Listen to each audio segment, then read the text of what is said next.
오늘 본문은 사울의 회심 이후에 이어지는 장면입니다. 우리가 읽었다시피 내용은 어렵지 않습니다만 설명이 좀 필요합니다. 사울이 아나니아를 통해서 눈을 뜨고 세례를 받고 난 다음에 즉시로 예수가 하나님의 아들이다라고 하는 것을 전파하는 사역을 시작하죠. 예수를 잡으러 온 사울이 예수님을 전하는 사울이 된 것을 보고 많은 사람들이 놀랐다라고 되어 있습니다. 놀라고 만 것이 아니라 23절에도 보시면 사울이 변화된 모습을 본 유대인들이 사울을 죽이려고 했다라고 말씀하죠. 그래서 어쩔 수 없이 사울은 광주리를 타고 다메섹 성벽을 내려와서 도망을 가게 됩니다.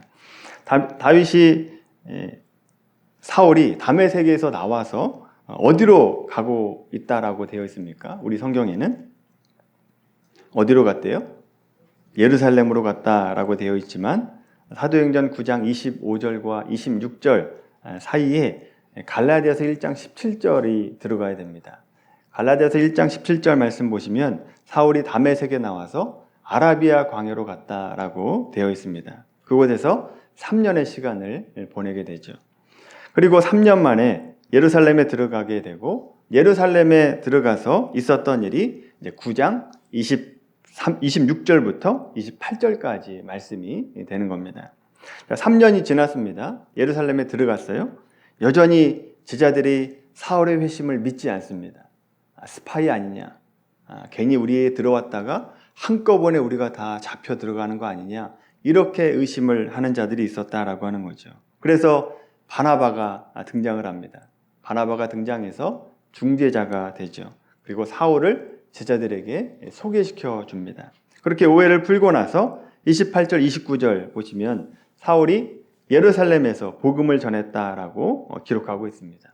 근데 이번에도 또다시 헬라파 유대인들이 사울을 죽이려고 하니까 30절 말씀 보시면 사울이 고향인 다소로 갔다라고 말씀하고 있습니다. 그리고 다소에서 몇 년을 보내느냐? 갈라디아서 2장 1절 말씀을 보시면 10년의 시간을 다소에서 보내게 됩니다.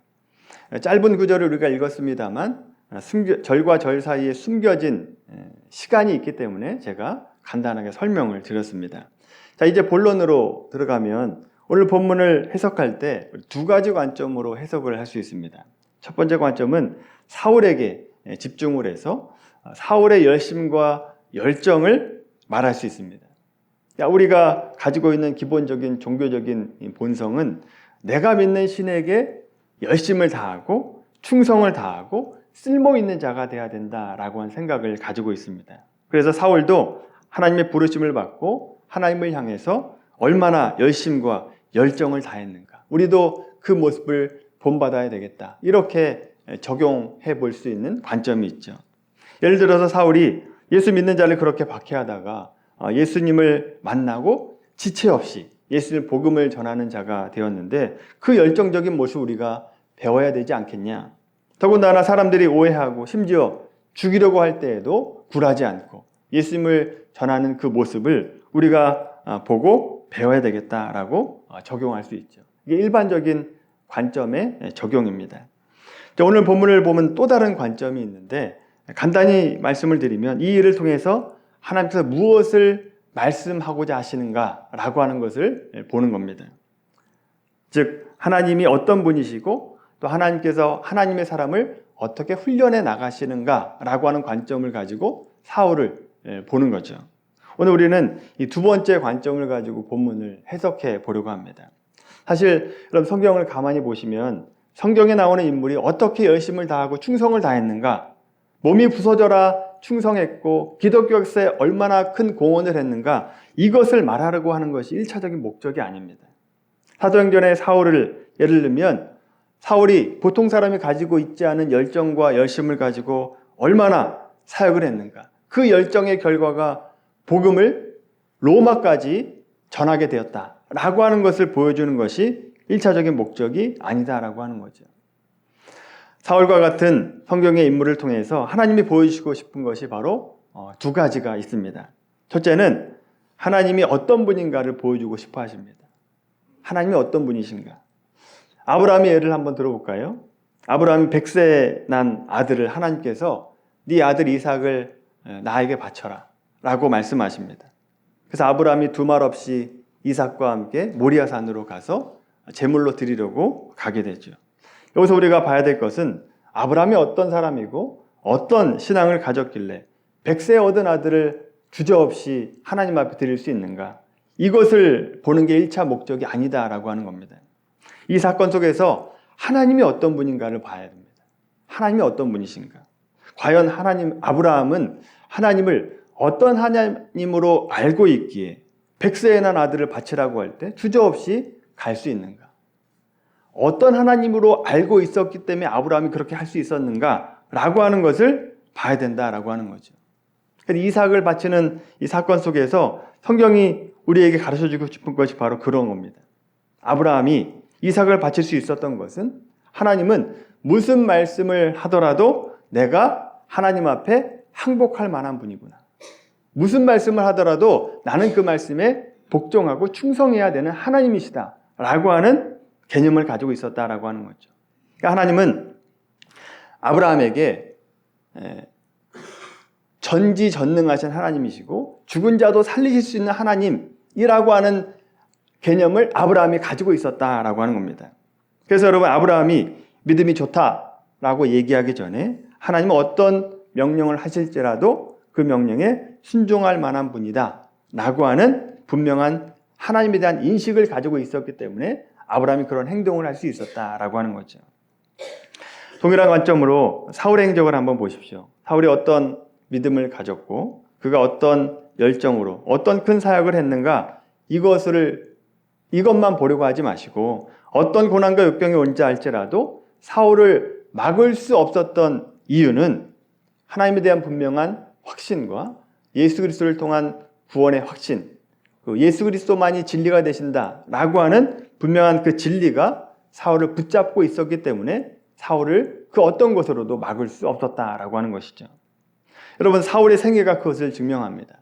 사울이 어떤 고생을 했는가, 고린도후서 11장 한번 찾아볼까요? 신약성경 297페이지입니다. 고린도후서 11장 23절부터 29절까지입니다.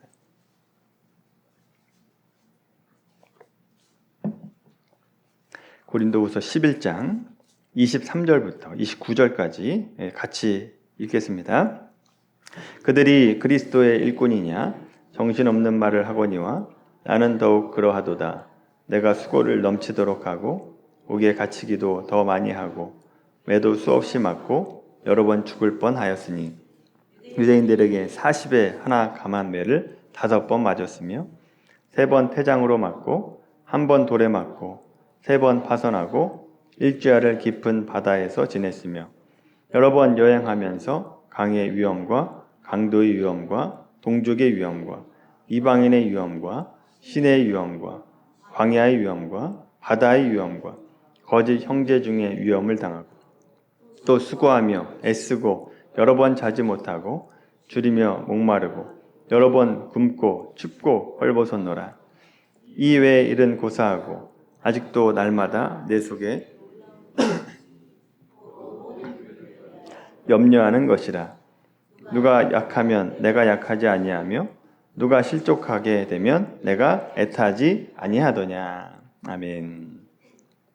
여러분, 이 고생한 이야기를 잘 생각해 보십시오. 표면적으로는 사울이 복음을 위해서 얼마나 많은 고생을 했는가를 보여주고 있습니다만, 사울이 이 말을 하고 있는 이유는 내가 얼마나 많은 고생을 했는가 이거를 얘기하려고 하는 것이 아닙니다. 이 고생을 하면서도 내가 복음을 전하는 것을 포기하지 않았다라고 한다면 그 복음이 얼마나 귀중한 복음이겠느냐라고 하는 겁니다. 얼마나 소중한 복음이겠느냐라고 하는 것을 말씀하고 있다라고 하는 거죠. 읽은 말씀에 이유가 나오죠. 28절, 29절 말씀 보시면 교회를 생각했기 때문에 내가 이런 고생에도 불구하고 복음을 전하고 있다라고 하는 겁니다. 교회의 주인 되신 예수님을 위해서라면, 교회에 지체된 성도들을 위해서라면 그 이런 고생은 얼마든지 할 수 있다라고 하는 것입니다. 결국 사도 바울이 이끄는 힘은 예수 그리스도에 대한 분명한 진리를 가지고 있었기 때문에 각종 어려움을 당한다 할지라도 복음을 전하는 것을 멈출 수 없었다라고 하는 거죠. 그래서 여러분, 우리가 사울의 헌신을 통해서 과연 하나님이 어떤 하나님이시길래, 그 하나님이 전한 복음이 어떤 복음이길래 이런 고생을 하면서도 복음을 전했는가? 라고 하는 것에 집중해야 된다라고 하는 겁니다. 두 번째로, 사울과 같은 성경 인물을 통해서 보여주시고 싶은 것은 하나님께서 성경의 인물들을 어떻게 만들어 가시는가라고 하는 것을 봐야 됩니다. 성경의 인물들을 어떻게 훈련해 나가시는가. 디모데전서 1장 15절 말씀 보시면요, 사울은 자기를 가리켜서 죄인 중에 괴수다라고 스스로를 고백합니다. 못난 사람이다라고 고백을 하죠. 우리가 사도행전 9장에서 보는 바와 같이 사울이 얼마나 죄인 중에 괴수였는가라고 하는 것을 보게 됩니다. 스데반 집사님의 순교 현장에 사울이 있었습니다. 여전히 사울이 살기가 등등해서 다메섹으로 예수 믿는 자를 잡기 위해서 가고 있죠. 그 예수님을 만나러, 예수님 믿는 자를 죽이려고 가고 있는 그 현장에 예수님을 만나게 됩니다. 사울이 예수님을 만나려고 한 것이 아니라 예수님이 그 길을 막아서서 예수님께서 만나주셨다라고 하는 거죠. 그리고 사울에게 반전이 일어납니다. 사울이 잘했기 때문이 아닙니다. 하나님께서 그렇게 만들어 주셨다라고 하는 것이죠. 여러분, 성경에 있는 인물들, 아브라함과 모세와 다윗을 한번 생각해 보십시오. 훌륭한 속성을 가지고 태어났나요? 원래부터 훌륭했습니까? 아브라함은요, 겁쟁이고 거짓말쟁이입니다. 자기 아내를 누이라고 거짓말하지 않습니까? 모세는 살인자고 용기가 없는 자였습니다. 사람을 죽이잖아요. 그리고 하나님께서 내 백성 이스라엘 백성들을 출애굽시켜라 그랬더니 못 간다고 3번이나 거부합니다. 다윗은요, 부도덕한 살인자입니다. 간음을 했고 그 간음을 합리화하기 위해서 사람을 죽였습니다. 무식한 사람이 신념을 가지면 얼마나 무서운 자가 되는가를 보여주는 대표적인 인물이 사울이었다라고 하는 거죠. 그래서 여러분, 성경 인물 중에 처음부터 잘난 사람이 없습니다. 처음부터 뛰어난 사람이 없다라고 하는 거죠. 그런 죄인 중에 괴수를 불러서 하나님께서 훈련시킴으로 믿음의 조상이다라고 하는 반열에 올라갈 수 있게 만드셨다라고 하는 것이죠. 그래서 여러분, 하나님께서도 사울을 훈련시킵니다. 예수를 믿었다고 바로 복음 전도자로 쓰임 받는 것이 아니다라고 하는 거죠. 아라비아 광야에서 3년을 보내고 사울의 고향 다소에서 10년을 보냅니다. 13년 시간 동안 훈련을 시켰다라고 하는 것이죠. 사울이 변화되자마자 만약에 쓰임 받았다라고 한다면 사울이 얼마나 교만했을까요? 그러니 사울을 낮추시죠. 바닥까지 가게 하십니다. 하나님의 사람으로 만들어 가신다라고 하는 거죠. 그렇다면 하나님께서 왜 하나님의 사람을 훈련시킬까요? 그냥 바로바로 사용하면, 하나님의 복음 전도자로 사용하면 더 좋을 것 같은데 왜 하나님의 사람을 훈련시키는가? 하나님께서는 우리를 불러서 주의 나라를 위한 어떤 일을 시키는 것이 목적이 아니라 우리가 목적이기 때문에 그렇습니다. 우리가 하나님의 목표입니다. 우리를 변화시키는 것이 하나님의 목적이다라고 하는 거죠. 나를 사랑해서 예수님이 이 땅에 오신 것이고 나를 사랑했기 때문에 죄에서 구원하기 위해서 예수님이 죽으셨다라고 하는 것입니다. 그러니까 우리를 도구로 쓰기 위해서 구원해 주신 것이 아니라 우리 자체가 하나님의 목적이라고요. 그래서 하나님께서는 하나님의 사람으로 훈련되기를 원하시고 하나님의 마음에 합한 자가 되기를 원하신다라고 하는 것입니다. 여러분, 부모님들이 자녀들에게 기대하는 것이 너 돈 많이 벌어서 나를 호강시켜줘라, 이런 것을 기대하고 목적하는 부모는 없습니다. 물론 나중에 나이가 들면 바뀔 수 있습니다만 젊었을 때는 그렇게 가르치는 부모는 없죠. 자녀가 잘 되라는 의미에서 목소리를 높여가며 공부를 시키는 것이고 잘못된 것이 있으면 고치고 또 유익하지 않은 것이 있으면 자제시키는 것이 부모님 아닙니까? 하물며 하나님은 어떻겠습니까? 하나님이 뭐가 부족해서 우리를 쓰시겠다고 우리를 불러주시는 겁니까? 무엇이 부족해서 우리를 도구로 쓰는 것이 아니다라고 하는 거죠. 여러분, 창조주 하나님인데 돈이 부족하겠습니까? 사람이 부족할까요? 여러분, 우리는 있으나 마나한 존재입니다, 사실. 우주에 나가서 지구를 보십시오. 우리가 보입니까? 안 보입니다. 우주를 만드신 하나님께서 우리를 부르시는 이유는 우리를 도구로 쓰려고 하는 것이 아니라 우리 자체가 목적이라고요. 돌들도 하나님이 아브라함의 자손으로 만들 수 있는 하나님이신데 뭐가 아쉬워서 우리를 사용하시겠다라고 말씀하시겠습니까? 그럼에도 불구하고 우리를 구원하시는 것은 하나님의 사람답게 살기를 원하시는 거죠. 하나님의 사람으로 만들기를 원하시는 겁니다. 이것이 바로 복음이다라고 하는 거죠. 오늘 본문에도 사울이 아직 사역자로 훈련이 안 되어 있기 때문에 복음을 전하다가 중단시키십니다. 30절 말씀 보십시오. 30절 말씀 보시면 어디로 보낸다고요? 어디로 가요? 오늘 본문에 30절 다소로 가게 되죠. 사울을 통해서 복음 전하는 일이 흐지부지 됩니다. 중간에 멈춰져요. 근데 놀라운 것은 31절입니다. 31절의 시작이 그리하여입니다. 그리하여라고 한 접속사가 붙어 있으면 앞과 뒤가 같아야 됩니다. 사울의 사역이 흐지부지 됐다. 그리하여 사역이 점점 더 시들어졌다. 라고 얘기해야 맞습니다. 근데 여러분, 앞뒤가 안 맞아요. 앞에서는 사울의 복음 전도가 흐지부지 됐다라고 얘기하지만 그리하여라고 접속사가 붙어 있는데 모든 것이 잘 됐다라고 표현하고 있다라고 하는 거죠. 왜 결과가 좋을까요? 여기에 이런 뜻이 있는 겁니다. 오늘 설교에서 하나님은 성경 인물을 통해서 두 가지를 보여주신다라고 말씀드렸죠. 첫째는 하나님이 누구신가? 두 번째는 하나님께서 성경의 인물들을 어떻게 훈련해 나가시는가라고 하는 것이 이 두 가지인데 이 두 가지가 이 31절에 다 들어가 있습니다. 그렇게 사울의 사역이 흐지부지 됐지만 하나님의 일은 누가 한다고요?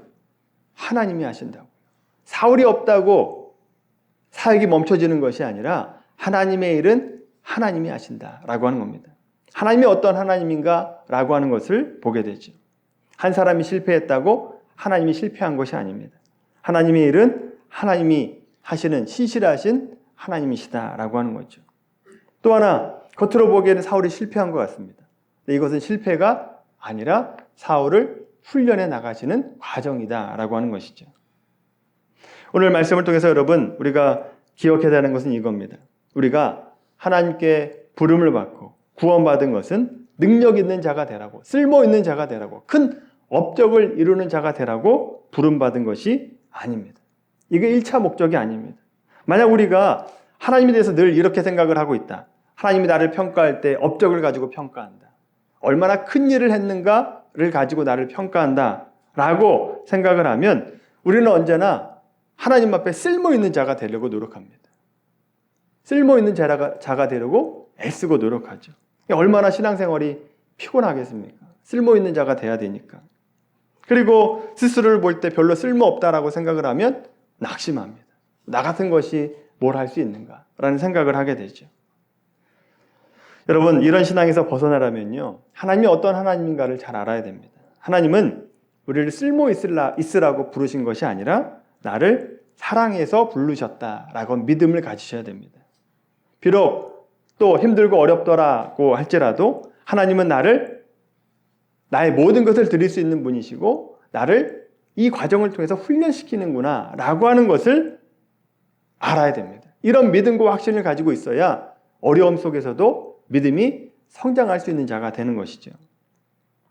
아브라함에게도 여러분, 부르심 초기에 이삭을 바치라고 하지 않습니다.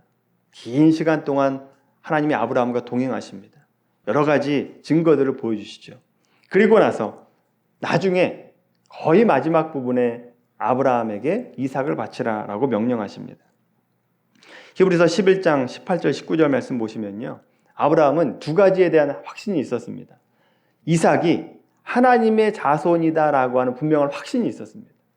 그리고 하나님은 이삭을 드렸더라도 다시 살리실 수 있는 분이시다라고 하는 확신을 가지고 있었어요.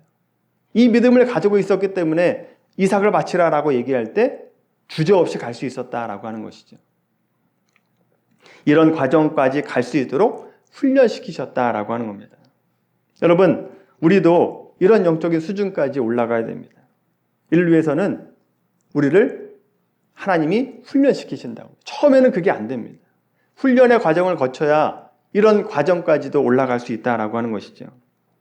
그래서 여러분, 우리는 여러 사람과 상황과 여건을 통해서 만들어져 가고 있는 겁니다. 하나님의 사람으로 만들어져 가고 있는 거죠. 지난 시간에 보았듯이 하나님의 열심으로 우리를 훈련시켜 나가신다라고 하는 겁니다. 미라클 성도 여러분, 우리가 신앙생활 해 나갈 때 쓸모있는 자가 되려고 노력하지 마시고 우리가 하나님의 목적이다라고 하는 것을 기억하며 살아가게 되길 바랍니다. 하나님은 우리가 하나님 아는 자가 되기를 원하시고 훈련을 통해서 하나님의 사람으로 성장해 나가시기를 원하시는 하나님이십니다. 그래서 여러 상황과 여건과 또 사람을 통해서 훈련해 나가실 때 너무 좌절하지 마시고 또 원망과 불평하지 마시고 묵묵히 그 과정을 이겨내십시오. 그럼 언젠가 하나님께서 칭찬받을 만한 또 인정받을 만한 사람으로 성장해 가 있는 우리 자신을 보게 될 것입니다. 우리 모두가 그렇게 신앙의 성장을 이루고 영적 성숙을 이룰 수 있는 우리 모두가 되기를 예수님의 이름으로 간절히 축원합니다.